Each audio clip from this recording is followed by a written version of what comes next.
Hello, this will be part 18 in the series An Ancient Legacy, where I've been going through ancient sites across the world, including the most ancient known sites, and drawing connections especially between the use of proportion, weights and measures, generally like what's later to be called Hermeticism or the Pythagorean schools. And firstly we'll have a look. So we have, like some, England, Ireland, France, up into the Scandinavia, of course, Egypt. But Rujm El Hiri is in the Golan Heights, which is, a contested area currently under Israeli control. And it's quite an ancient site. It's not one that's spoken of too often. However, again, through the use of proportion, weights, and the measures, especially between these ancient sites, it's a freaky coincidence, or there's many connections. Now, Ain Dara in Syria will be I'll be referencing that as well. I've mentioned that one before. Also the Ishtar Gate in what was Babylon. Persepolis as well, so I've sort of mentioned these, but I haven't mapped them on Google Maps. But also, I've also mentioned the Kailasa Temple and the Kailasa Temple in India, and also we'll be connecting to Angkor and the Angkor complex as well. And of course, this would also connect to other sites as well. Pretty much all of these ones that are marked have connections, as we'll see, to Rujm El Hiri. And okay, so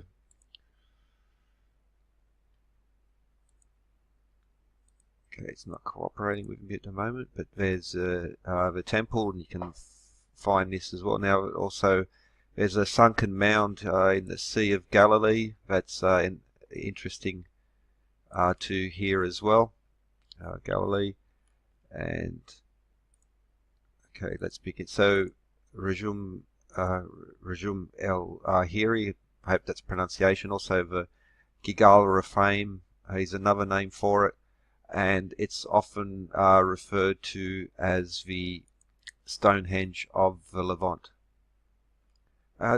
Normally I don't go, I often use Wikipedia as an entry point, but I don't like to, I don't rely on it because of it's, it can be pretty not very good at. However, now in this particular Wikipedia entry, there are quite a few good references where you can follow this back and get more detail on Rujm El Hiri. And before we begin, there's some interesting hypotheses about this. So one includes that it's a place of worship around 3000 BC, which is an interesting point. So around about the year 3000 BC, all of a sudden the Indus pops up out of the earth itself. Sumeria, Egypt, stone circles such as Stonehenge Phase 1 in Karnak in France, we see pop just out of the ground. These constructions just start to appear. We see them in southern Spain and Portugal and many other places around the world, Japan, and it's just interesting that at least the official dating says all these cultures are separate and unconnected, and that they just sprang up independently and all around about this date. I think there's a lot of questions to be asked around about this dating, but sticking with the official dating. And so around about the year 3000 BC, but it's called a site of worship, connected to Ishtar for one, or Inanna, who's very important in the Sumerian legends. Epic of Gilgamesh, Inanna is Ishtar, Inanna, same sort of thing, connected to harvest. Highly recommend reading the Epic of Gilgamesh or the poem of Descent of Inanna into the Underworld, and sticking to the more reliable ones because they're like Sitchin and these, and yeah, yeah. What can you say about that? It's also considered one of the hypotheses that it's a burial site. However, supporting this theory was a tomb in a dolmen. However, no remains were found, only objects pointing to its function as a tomb. Ramyarev also suggests it's a dakma of the Zoroastrians, in which dead people were placed, laid out for the birds to remove their flesh from their bones. One of the reasons the Zoroastrians did this because they considered fire a sacred element and it would desecrate the fire to burn a body in the same way people weren't buried because it would desecrate the earth. Also, for instance, in Stonehenge and some other places where we see these upturned trees, also seems to be a nice reference to there. However, it's uncertain without a time machine, a lot of these things. And there's also a tendency, which is even acknowledged amongst archaeologists, that anything that's not understood is automatically just referred to as a religious artifact or for religious purposes. But more interestingly, the calendar. So some people believe it was used as an ancient calendar. At times of the equinoxes, sun rays would pass between these two particular stones. And the entrance at the center opens on the sunrise of a summer solstice. So, whether it's the dolmens in Spain, in Portugal, up to the stone circles and mounds, and in France and England, Ireland, Scotland, many other sites have an astronomical alignment. So whether it's to and including the solstice and the equinoxes and other things, it's clearly this archaeoastronomy, which is still not well received because it's not well liked amongst certain. There's still a lot of resistance to it, but every year it just keeps getting peeled back, and it's just essentially proved that these sites had connections to archaeoastronomy, and it's almost as if it's a default. It's more of a point of finding one that does not have a connection to these things. So firstly, the connection between weights and measures. Okay, so finally, astronomical observations. Perhaps the site was used for an astronomical observations of the constellations, again probably for religious calculations. Anyway, but researchers found the site was built with dimensions and scales common for other period structures and partly based on the star positions.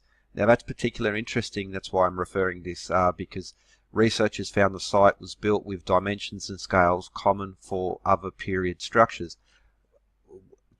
Are they referring to the area? Well, that's true. Well, I'll show you that's true of the area, including later periods, but it's also connects directly to other ancient sites, faraway ancient sites, and this is sort of like the typical New Age movements advocating return to nature gather at the site on the summer solstice.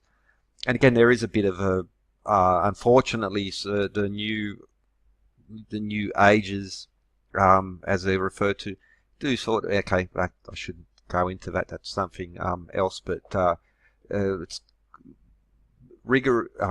internalized feelings and intuition will only take you so far. You really do need to have some sort of more rigorous, disciplined study of these things, in my humble opinion. So here we have Rujm El Hiri, and again Baalbek, and you see like Ain Dara, Göbekli Tepe, Nineveh, Ishtar Gate.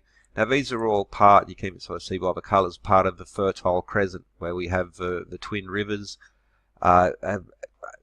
really old reference to domestication of animals, agriculture, and all these things.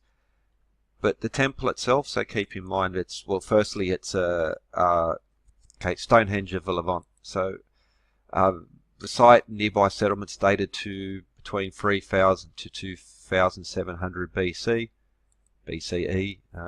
before the Common Era. It used to be before Christ, now it's before the Common Era, just to internationalize it.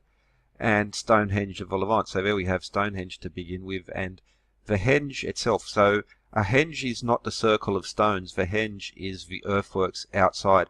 Usually, Stonehenge is unusual because the dirt is piled on the inside. A typical henge will have it piled on the outside. So strictly speaking, this is not a true henge either. But anyway, the trench, the earthworks around the outside of Stonehenge are 360 feet. There are other places like this. It just seems to be a common feature, whether it's 180 or 360 feet. All these measures, of course, come back to these very harmonic Pythagorean type of numbers, but that's something else. So we see this part of there corresponds to that at 110 meters or 360 feet. Because of the walls themselves, this is one of the problems when trying to study this thing. Now, do I measure, so for instance, this outer ring, do I measure the ring from the inside of a wall, from the center of the walls, or from the outside of the walls? And that's why it's very problematic looking into this stuff. It can get quite complicated. However, credit to Matanya Zohar, Hebrew University, his image he's done. So again, we have archaeoastronomy, and we also have this at Stonehenge. So we have similar proportions, and we also have similar alignments. The cairn at the center, diameter of 20 meters at its narrowest, 20 meters, 65.62 feet. Ain Dara has very similar measurements there, and of course these will connect. So approximately 65 feet. Wouldn't be surprised at all if it turns out to be 66 feet because of the importance of 33, 66, 132 feet across these ancient sites, which also connect to the standard weights and measures of Sumer, of the Indus, and these same measures can be found in many places in Egypt. I've covered that in earlier videos, and the importance of it. So we see, like, Ain Dara would be just over here, and again, this connection between ancient systems and how they join together. For instance, that Sumerian feat would describe the base proportions of a pyramid, including the sockets.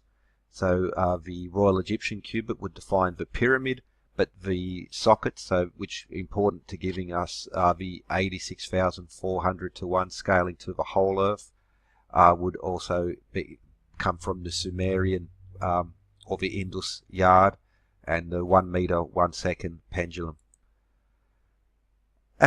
So the first circle, it's a semicircle, 50 meters wide. That's 50 meters is 164.04 feet. Again, you're measuring from the inside, the outside, or the center point of these circles.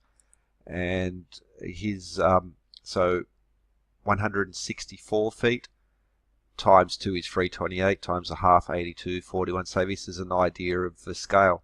Now that is because earlier episodes, and we've gone through it, so many of these, it seems to be a standard weight, a standard measurement across sites across the world, including Coffee Mule Wood. Lone Head of Davitt has the same 20.5 feet, 328 feet, the defining circle of Stonehenge 1 and Stonehenge 2, Home 1 and Home 2. West Kennet Long Barrow, 82 feet by 328 feet. It's also important to remember it's at a 4 to 1 scale, so whether it's 4 to 1, 2 to 3, 3 to 1, they have these proportions built into them. Of course, it makes a nice symmetry, and also pointing to the fact that they're working off a standard system of measurement. Structure 10, Ness of Brodgar, we have 82 feet long and somewhere between 65 to 66 feet wide, which corresponds directly to that central cairn in the center there. That's also reflected in Maze House. So Ness of Brodgar, stone's throw from Maze House. Maze House has the same proportions. It's also astronomically aligned, coincidentally. All these circles seems to be. So many of it, England, Ireland, also see it in Scotland, of course. 82 feet just appears, again, seems to be a standard dimension in the British Isles. But the Ishtar Gate, again, so Babylon, just over here, that's also 82 feet. This is a reconstruction in the Pergamon Museum in Germany, so there's a little asterisk there, whether the exact height, because it was lost, the exact height, but the reconstruction points to it's around about that height. Okay, so Ishtar Gate, and we also have Persepolis, which was a center of Zoroastrians, which again I mentioned earlier.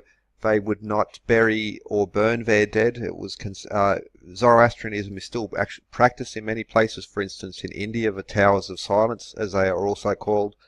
They recently had to start a breeding program for vultures because the bodies are placed out and to be eaten by carrion birds, because again fire is considered a sacred element just like the earth, and so bodies would in Zoroastrians do not burn their bodies or bury their bodies. But Persepolis famously destroyed by Alexander as well. So but the Grand Hall 82 or 25 by 25 meters, so again 1/2, but again falling on this scale. The okay, firstly, so there we have Rujm El Hiri and we have Persepolis, but now we need to go up here to the Archaim in Russia, because this is a recent work there. The central square, somewhere between 89 or 88 feet, other references, but every 25 meters or so being the central square, which of course 82 feet falls again. Now all of these, whether it's 164, 82, 20.5, they all fall onto this 27.3 scale. I mentioned this in early episodes. Even 27.3 grams being a constant amongst coins. 27.3 in regards to astronomy, the sidereal month, proportions of the Earth to its extraordinary symphony of coincidences.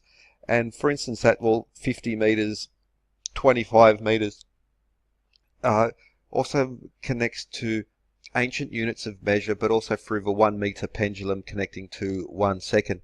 Now, the exact there's so much evidence in regards, especially at places like the Great Pyramid, the connections to the Royal Egyptian Cubit, the scaling of the pyramid to the size of the Earth, all just synchronize around the clock that we still use today, which is part of this ancient legacy as well. And so the metric system, both in weights and measures, seems to, well, it's, in my mind, I'm quite confident myself, but however, it's still lost in time. But at the very least, it's an extraordinary set of coincidences, which just seems to join all these ancient cultures through the use of weights and measures, and measuring time is just as important as measuring length or measuring weight.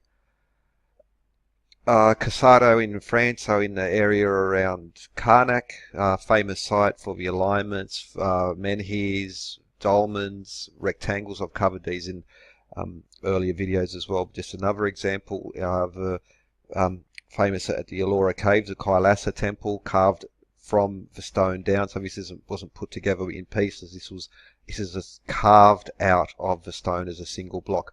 Several other amazing Indian temples are done in a similar way, and again part of this ancient stone cutting tradition.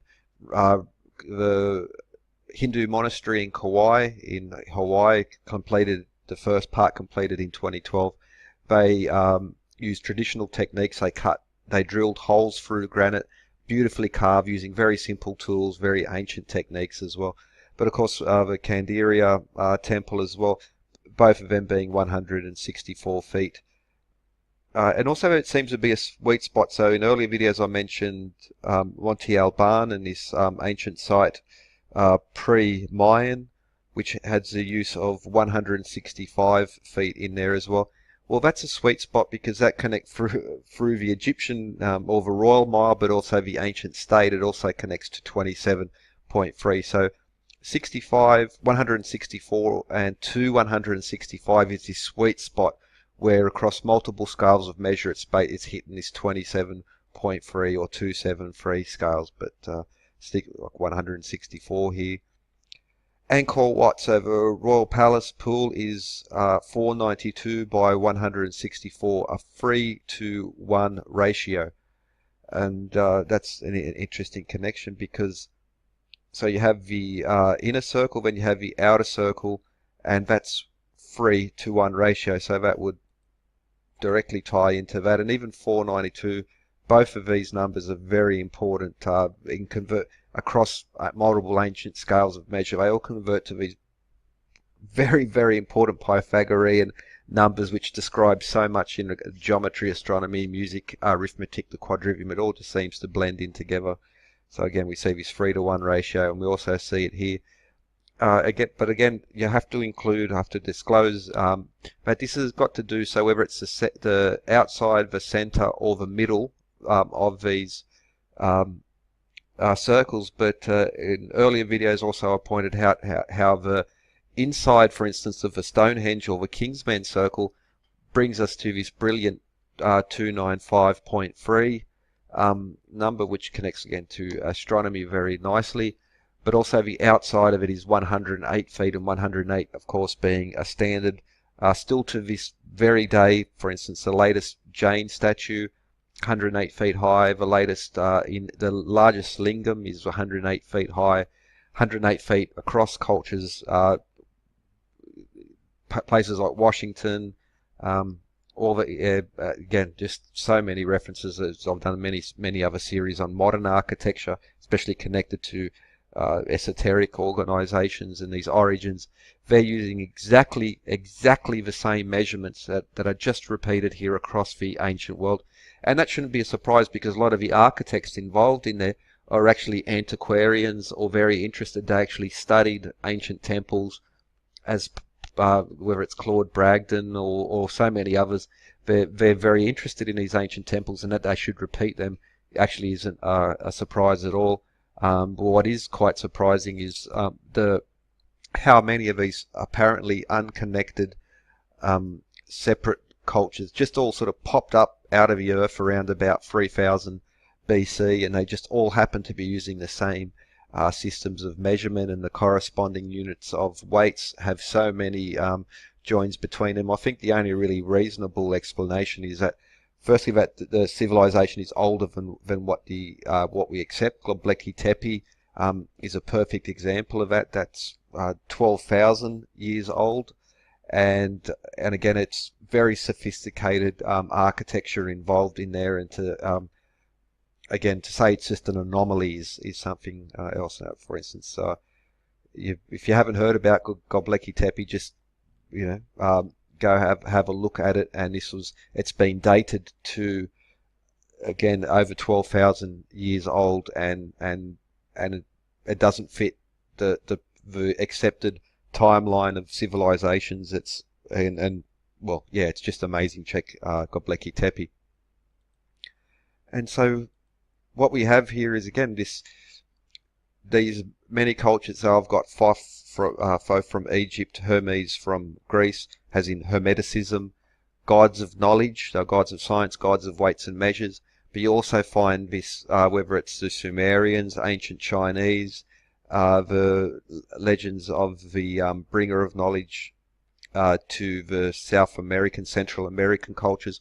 All of them share the same themes, but they're also sharing the same proportions and units of measure in their temple. To call it a coincidence really is, really stretching credibility, because again, these things is weights and measures. You might, it's easy when you're talking about symbolism, religious texts, and the connections between them. There are, it's easy to say, well, it's just coincidence that humans will very often find similar solutions to the same problems, and that's true. But in a chaotic, in this random world, that these cultures, ancient cultures, still, and of course still to this day, that they're all coming to the same proportions, but also the same units, dimensions in their temple. Really does have to, you have to begin to ask the questions, because they're also incorporating, well, of course, it emerges from simple compass and straight edge geometry, and it also incorporates, well, so many other features. Now, how is this explained away as pure coincidence? Again, really stretching the credit. It's a really big stretch. Now, of course, solstice, equinox, these are important dates that they would various ancient peoples would find these dates important, not to even if they're separate, of course they would probably bring themselves back to these same things. But they have similar stories in regards to, for instance, the gods of knowledge and that type of thing. Okay, yep, that can be seen. But that the symbols that these gods carry, such as the twin snakes, and I did a series of the magic wand of ancients, how these, for instance, the caduceus of Hermes, or the rods carried by Thoth, snakes wrapped around them. They're gods of weights and measure. They're gods of trade. They're gods of language, gods of knowledge or science. They have the same symbols. We have similar stories.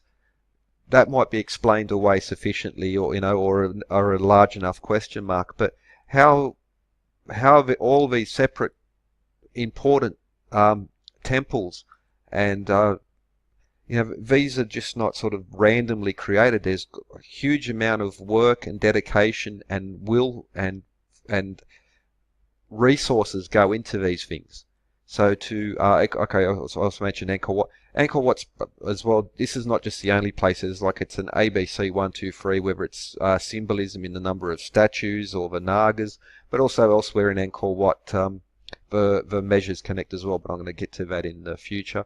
But what we have is really, again, an extraordinary set of coincidence, or the history of civilization is not the story that's been passed on for the last 150 years of modern archaeology. And it's important to remember that a lot of the dating was actually begun in a period where people used the Bible and counted back generations to what was considered the beginning of history. And that was one of the, especially in a colonial period as well, where it was important to incorporate biblical thinking and the timelines in there into these things. And that's also part of the legacy of why modern archaeology has these particular dates in mind. It's not the only reason, but it is a part of it. And people like Petrie and some others, well, quite a few others, but they don't get the attention of, even of pushback. The would say that it was, for instance, Old Kingdom was at least 1,000 years older. However, again, because we get stuck in a idea, and it's important to keep that.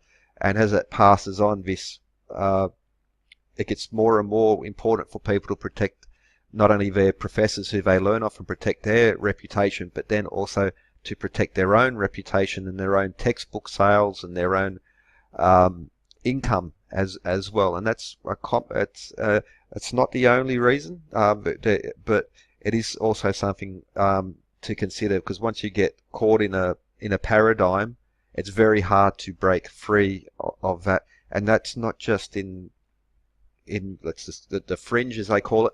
That's also part of the establishment of mainstream, and more than a few will also admit to that. For instance, anything that's not understood is called a religious artifact. For instance, a lot of people even consider this a religious artifact, but even in the written story of Hermes and Mercury, this is actually a measuring rod. It's an instrument of science, and both Hermes and Mercury also in ancient depictions carry a measuring weight in their hand.